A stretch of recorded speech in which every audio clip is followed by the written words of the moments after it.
Welcome to Expedition Essence. Join me now, as we embark on a journey to uncover the mysteries of abandoned cities, those haunting echoes of civilizations past. Scattered across the globe, these forgotten settlements stand as silent testaments to the relentless march of time, each with a unique story to tell. From bustling metropolises to humble settlements, these places once thrummed with life, their streets echoing with the laughter of children and the industry of their inhabitants. Now, they are ghostly reminders of the ephemeral nature of human existence, their crumbling walls whispering tales of triumph and tragedy. Today we're exploring 10 such abandoned cities around the world, delving into their history to understand the forces that led to their desertion. We will journey through time, piecing together the fragments of their past, to reveal the intricate tapestry of their existence. Come, let us venture into these deserted landscapes and listen closely to the stories etched upon their decaying facades.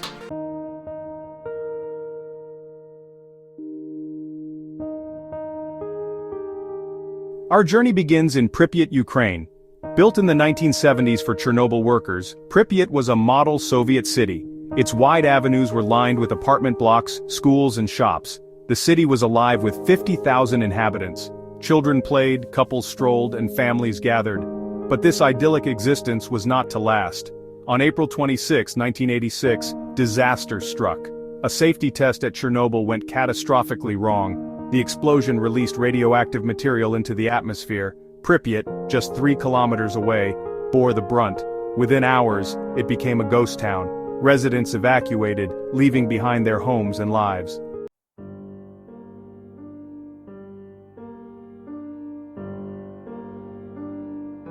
Today, Pripyat stands as a chilling monument to the devastating consequences of nuclear disaster. Buildings remain frozen in time, their interiors preserved as they were on that fateful day in 1986. School books lie open on desks, children's toys litter the floors of abandoned apartments, and the Ferris wheel in the amusement park stands silent, a haunting reminder of the joys that once filled this city. The passage of time has done little to erase the invisible threat that lingers in the air. Radiation levels remain dangerously high, making Pripyat uninhabitable for humans for centuries to come. Nature, however, has slowly begun to reclaim the city. Trees sprout from cracks in the pavement, their roots burrowing deep into the concrete jungle. Packs of wild dogs roam the deserted streets, their ancestors once the beloved pets of Pripyat's residents. And in a strange twist of fate, the exclusion zone surrounding Chernobyl has become an unlikely wildlife sanctuary. Pripyat serves as a stark reminder of the enduring power of nature and the fragility of human civilization.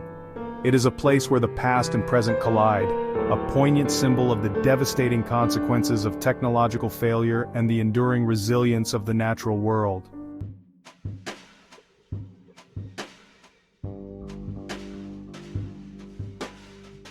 Our next destination is Hashima Island, known as Gunkanjima or Battleship Island. Once a bustling coal mining center, it became the most densely populated place on Earth. Life was harsh, with miners working in dangerous conditions, yet a strong sense of community flourished amidst the hardship.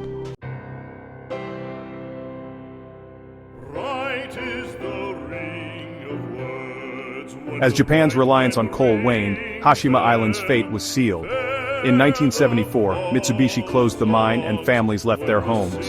The island was deserted, a decaying relic of Japan's industrial past. Now, a UNESCO World Heritage Site, it draws tourists to its haunting beauty. Hashima stands as a reminder of the transient nature of human endeavors.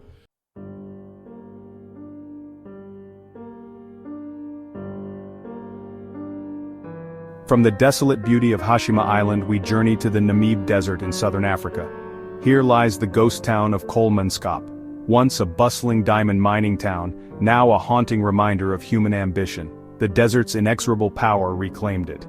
In the early 1900s, diamonds transformed Colmanskop into a boom town. Prospectors flocked here, seeking fortune. Grand houses and a casino sprang up, a testament to diamond-fueled opulence. But the diamond rush was short-lived. By the 1950s, the town was deserted, left to the mercy of the encroaching sands.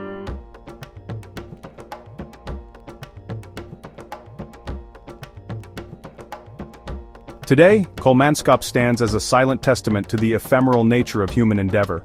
The once grand buildings are now skeletons, their interiors slowly being filled by the relentless desert winds. Sand, once sifted and sorted in search of precious gems, now reclaims its own, slowly burying the town beneath its golden embrace. Walking through the deserted streets, one can almost hear the echoes of the past, the laughter of children playing in the sand, the clatter of billiard balls in the saloon, the lively music drifting from the ballroom. Now, only the wind whispers through broken window panes, a mournful symphony in this desolate landscape. Despite its abandonment, Colmanskop has an eerie beauty. The interplay of light and shadow across the sand-filled rooms, the vibrant hues of the desert sunset painting the decaying facades, and the sheer scale of the sand dunes dwarfing the remnants of human ambition create a haunting and unforgettable landscape. Colmanskop serves as a stark reminder of the power of nature to both give and take away. It is a place where the past is not forgotten but rather preserved, frozen in time beneath a blanket of sand, a poignant symbol of the ebb and flow of fortune.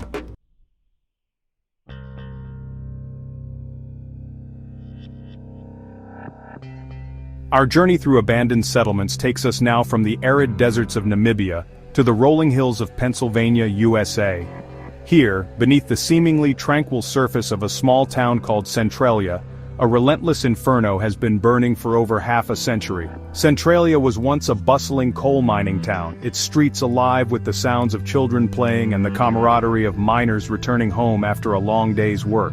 But in 1962, a fire ignited under still disputed circumstances took hold in the labyrinthine network of abandoned coal mines beneath the town. What began as a smoldering ember deep underground quickly grew into an inferno, consuming the rich coal seams that honeycombed the earth beneath Centralia. Attempts to extinguish the fire proved futile, and it soon became apparent that this was no ordinary blaze. As the fire spread, so too did the fear. The ground grew hot, spewing noxious fumes and opening up into gaping fissures that belched toxic smoke. Roads buckled and cracked, swallowed by the earth as the fire raged below. Centralia, once a place of life and industry, was slowly being consumed by an unstoppable force.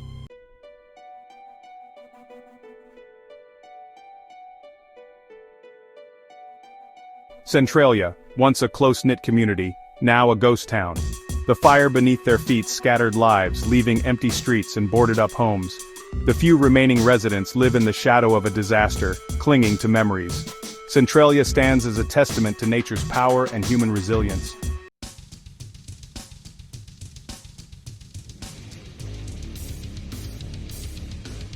From the smoldering earth of Centralia, we journey to the tranquil French countryside, to a village frozen in time by an unimaginable tragedy. Oradour-sur-Glane, a name synonymous with horror and barbarity, stands as a chilling monument to the darkest chapter in human history. On a summer day in 1944, the tranquility of this picturesque village was shattered by the roar of engines and the tramp of heavy boots. Soldiers of the Waffen-SS, a Nazi paramilitary unit, descended upon Oradour-sur-Glane, their arrival marking the beginning of a nightmare that would forever scar the soul of France. The villagers, unsuspecting and unaware of the fate that awaited them, were herded into barns and the village square. Men, women and children, their faces etched with fear and confusion, were systematically separated, their pleas for mercy falling on deaf ears. What followed was a massacre of unimaginable brutality. Hundreds of innocent lives were extinguished in a storm of gunfire and flames. The village, once a tapestry of cobbled streets, charming houses and vibrant life, was transformed into a smoldering ruin, a testament to the depths of human depravity.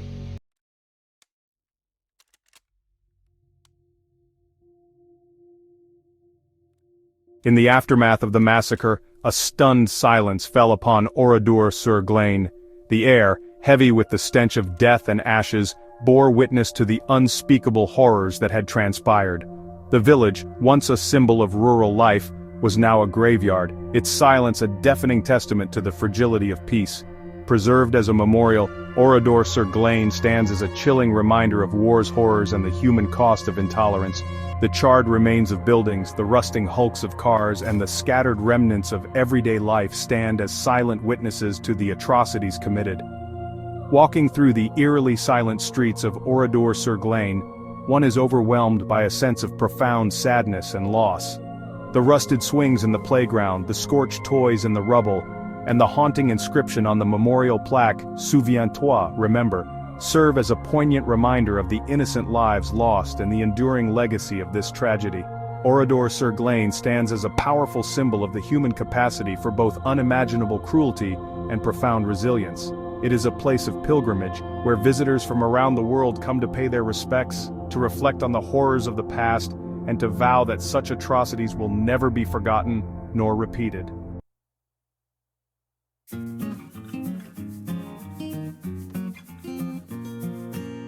Here, perched atop a rocky pinnacle in the southern Italian region of Basilicata, lies Craco, a ghost town frozen in time.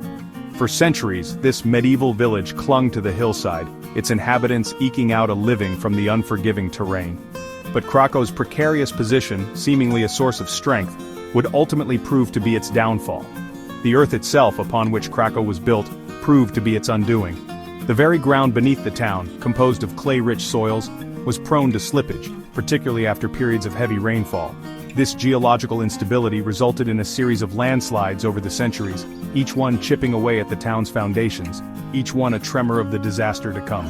In 1963, disaster struck. A major landslide sent a significant portion of Craco tumbling down the slopes. This catastrophic event, the culmination of centuries of geological instability, forced the town's remaining inhabitants to flee their homes, leaving behind their belongings and their heritage. Today, Craco stands as a haunting reminder of the power of nature, a silent testament to the fragility of human existence in the face of overwhelming geological forces. Walking through the deserted streets of Craco, one is struck by a profound sense of melancholy. The remnants of daily life, a discarded toy, a weathered doorway, the faint outline of a fresco on a crumbling wall, serve as poignant reminders of the community that once thrived here. The silence is broken only by the wind whistling through the empty windows and the chirping of birds that have made their nests in the abandoned homes. Despite the passage of time and the relentless forces of nature, Craco retains a strange allure. The town has become a popular destination for tourists and filmmakers, drawn to its eerie beauty and its poignant history.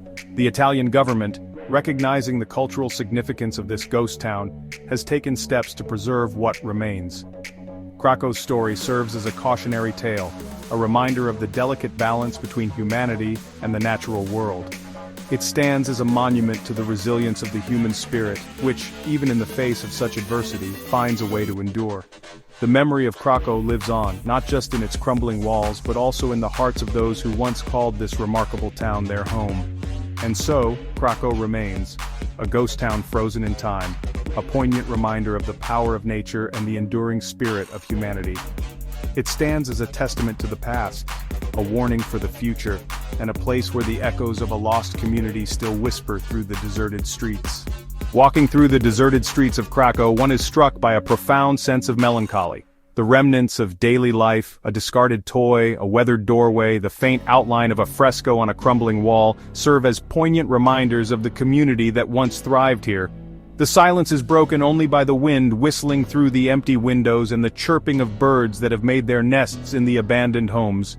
Despite the passage of time and the relentless forces of nature, Craco retains a strange allure. The town has become a popular destination for tourists and filmmakers, drawn to its eerie beauty and its poignant history. The Italian government, recognizing the cultural significance of this ghost town, has taken steps to preserve what remains. Craco's story serves as a cautionary tale, a reminder of the delicate balance between humanity and the natural world. It stands as a monument to the resilience of the human spirit, which, even in the face of such adversity, finds a way to endure. The memory of Craco lives on, not just in its crumbling walls but also in the hearts of those who once called this remarkable town their home. And so, Craco remains, a ghost town frozen in time, a poignant reminder of the power of nature and the enduring spirit of humanity.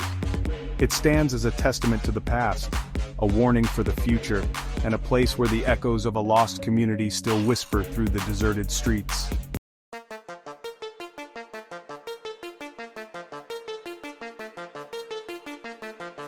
Our journey takes us to the Mediterranean island of Cyprus, where we encounter Varosha, a ghost town frozen by political conflict. Once a thriving tourist destination, it became a casualty of the 1974 conflict. residents fled, leaving behind a silent, fenced-off city.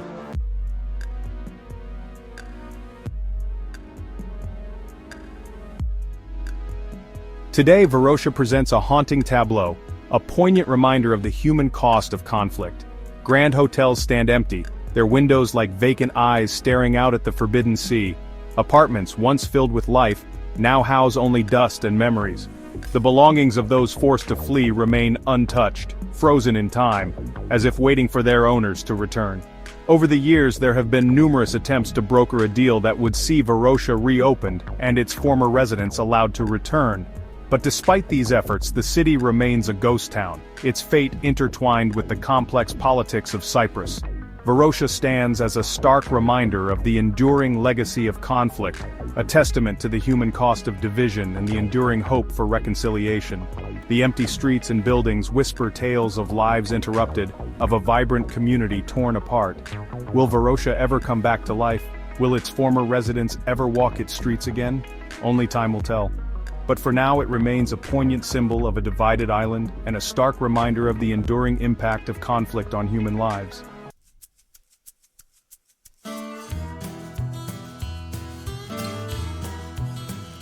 Our expedition now takes us to the arid Atacama Desert of northern Chile, one of the driest places on Earth to explore the abandoned towns of Humberstone and Santa Laura.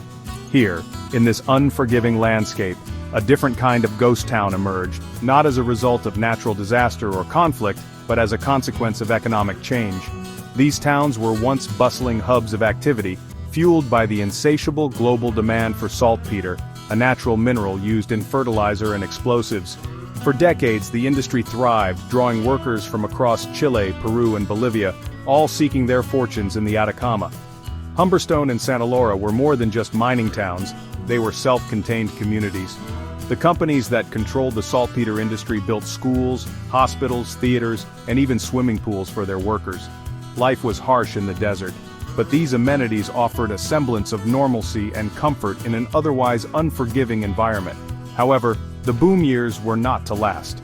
The invention of synthetic nitrates in the early 20th century dealt a devastating blow to the natural saltpeter industry. Demand plummeted, and the once thriving towns of Humberstone and Santa Laura fell into decline.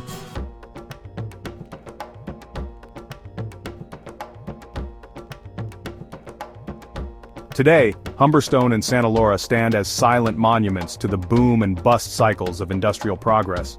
The once bustling factories now lie dormant, their machinery rusting under the desert sun.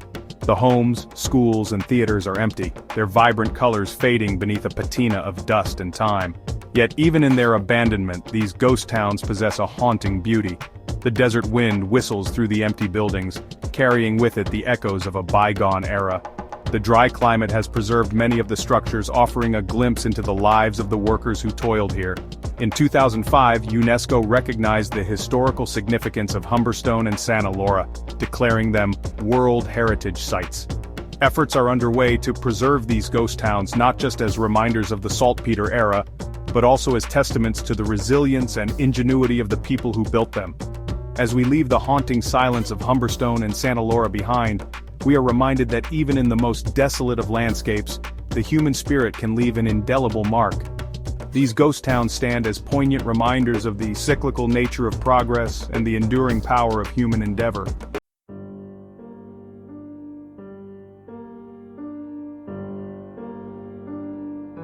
Deep in the heart of Inner Mongolia, China, lies a city unlike any other.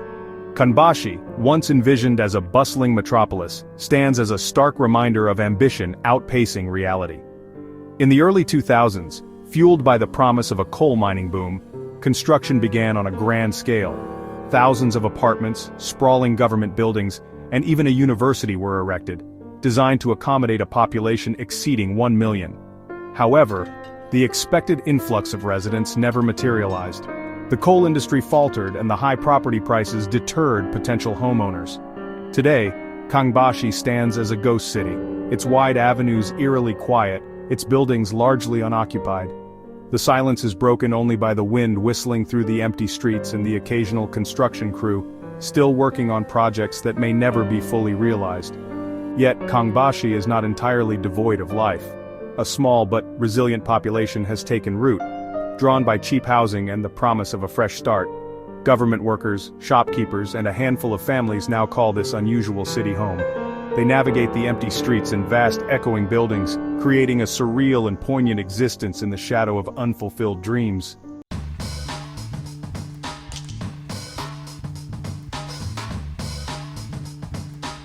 Kangbashi stands as a testament to the unpredictable nature of progress. A city built on speculation and the allure of prosperity, now grapples with the consequences of unrealized expectations. Its future remains uncertain, a question mark etched into the very fabric of its being. Will it remain a ghost city, a monument to overzealous planning, or will it, like a seed dormant in the desert, one day bloom into the thriving metropolis it was envisioned to be? Only time will tell. But for now, Kangbashi stands as a silent sentinel, a reminder that even in the face of vast emptiness, the human spirit persists, adapting and carving out a niche in the most unexpected of places. The story of Kangbashi is a cautionary tale, but also one of resilience and adaptation.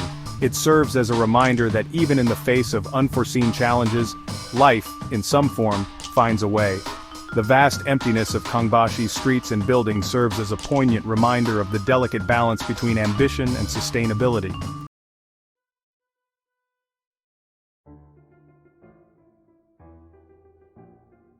On the slopes of the Soufriere Hills volcano, nestled amidst lush greenery and overlooking the azure Caribbean Sea, once lay the vibrant capital of Montserrat, Plymouth.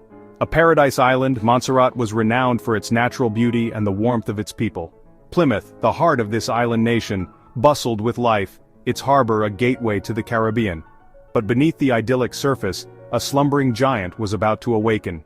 In 1995, after centuries of dormancy, the Soufriere Hills volcano roared back to life. Ash rained down on Plymouth, blanketing its streets and buildings in a thick layer of gray. The once vibrant colors of the Caribbean paradise were muted, replaced by an eerie, otherworldly pallor. As the volcano continued to erupt, pyroclastic flows, deadly avalanches of hot gas and volcanic debris, surged down the slopes, engulfing everything in their path. Plymouth, directly in the path of these fiery torrents, was evacuated.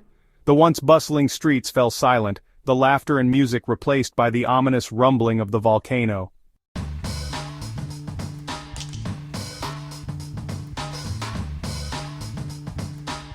The eruptions continued for years, burying Plymouth under layers of ash and volcanic debris. The city that had once been the heart of Montserrat was now a ghost town, entombed in the very landscape that had once made it so alluring. The once familiar landmarks, the government buildings, the cricket ground, the vibrant marketplace were all gone, swallowed by the unforgiving volcano. Today, Plymouth stands as a stark reminder of the raw power of nature. A once thriving city, now a modern-day Pompeii, frozen in time beneath the volcanic debris. The ruins of Plymouth serve as a poignant reminder of the fragility of human existence, and the ever-present power of the natural world. Though the physical city of Plymouth may be lost, the spirit of its people lives on. The Montserratians, displaying remarkable resilience, have rebuilt their lives on the northern part of the island, keeping the memory of their lost city alive. The story of Plymouth serves as both a cautionary tale and an inspiring testament to the enduring spirit of humanity.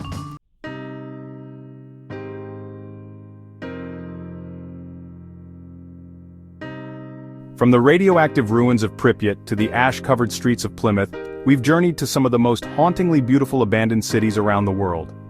Each location, bearing witness to the passage of time and the enduring impact of both human actions and natural forces, offers a unique glimpse into the past. These deserted cities, though silent, speak volumes about history, resilience, and the delicate balance between humanity and the environment.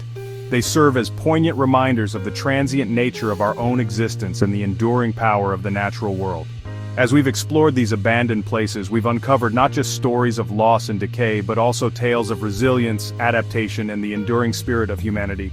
The world is replete with such forgotten corners, each with a story to tell, a history to uncover. So, let us continue to explore, to learn, and to appreciate the delicate beauty of our planet and the stories etched upon its surface. Thanks for watching. Don't forget to like and subscribe for more amazing content from Expedition Essence.